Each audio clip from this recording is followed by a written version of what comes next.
নুমলীগড় শোধনাগাৰৰ স্বচ্ছতা পক্ষক 1 জুলাইৰ পৰা 15 জুলাইলৈ কাৰ্যসূচীৰ আজি তৃতীয় দিনটোত শোধনাগাৰৰ পৃষ্ঠপোষকতাত কেয়াৰ এণ্ড চাৰ্ভ নুমলীগড় নামৰ সংগঠনটোৱে ৰাইজৰ মাজত সচেতনতা বৃদ্ধিৰ বাবে ঠায়ে ঠায়ে বাতৰ নাট পৰিৱেশন কৰে। বিশেষকৈ স্বাস্থ্যসন্মত পুষ্টিকৰ আহাৰ পৰিষ্কাৰ পৰিচ্ছন্নতাৰে ৰন্ধন প্ৰকৰণৰ যোগেদি নিজৰ লগতে পৰিয়াল আৰু ওচৰ চুবুৰীয়াক স্বচ্ছতা সন্দৰ্ভত সজাগতা বৃদ্ধিৰ বাবে বাতৰ নাট পৰিৱেশন কৰে। নুমলীগড় শোধনাগাৰৰ প্ৰগতি দুৱাৰ আৰু তেল গৰম বজাৰ এলেকাত নাট প্ৰদৰ্শনৰ জৰিয়তে স্বচ্ছতা সন্দৰ্ভত সজাগ কৰাৰ চেষ্টা কৰে।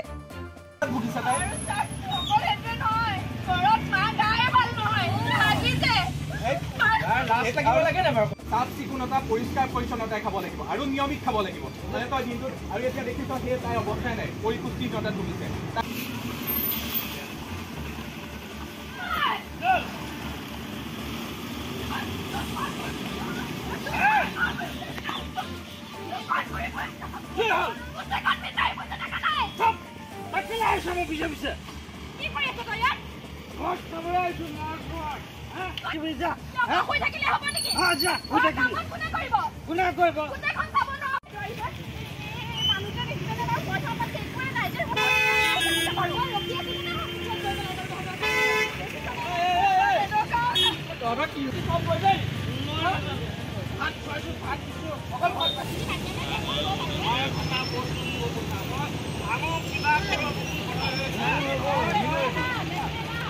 চৰ্দিযুক্ত থাকে সেইবিলাক আহাৰ খাব লাগে। বাইদেউ আপোনালোকে শুনি লওক কথাখিনি দেই।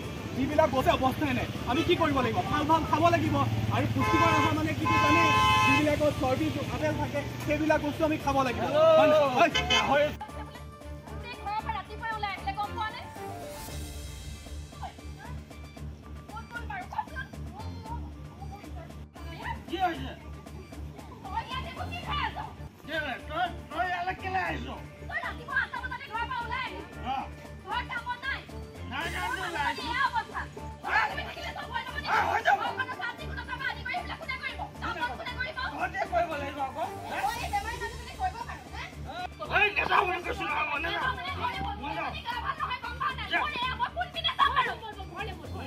আমি নুমলীগড় শোধনাগাৰৰ মানে সৌজন্যত আমি বাতৰ নাট কৰিছিলোঁ। এতিয়া আমাৰ বিষয়টো আছিলে পৰিষ্কাৰ পৰিচ্ছন্নতা আৰু মানে খাদ্যভাস। আমি কিদৰে খাব লাগে, আমাৰ খোৱাখিনি কেনেকুৱা হ'ব লাগে, আমি কেনেদৰে আমাৰ দৈনন্দিন জীৱনত পৰিষ্কাৰ পৰিচ্ছন্নতা বজাই ৰাখিব লাগে সেইটোৰ ওপৰতে আমি কৰিছিলোঁ।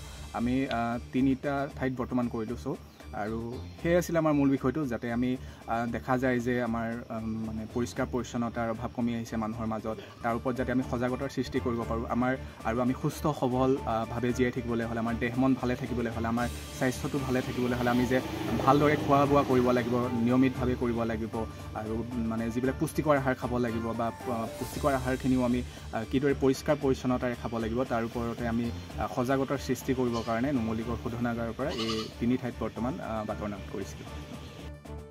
নুমলীগড়ৰ পৰা গৌতম বৰাৰ ৰিপৰ্ট, অসম টুডে।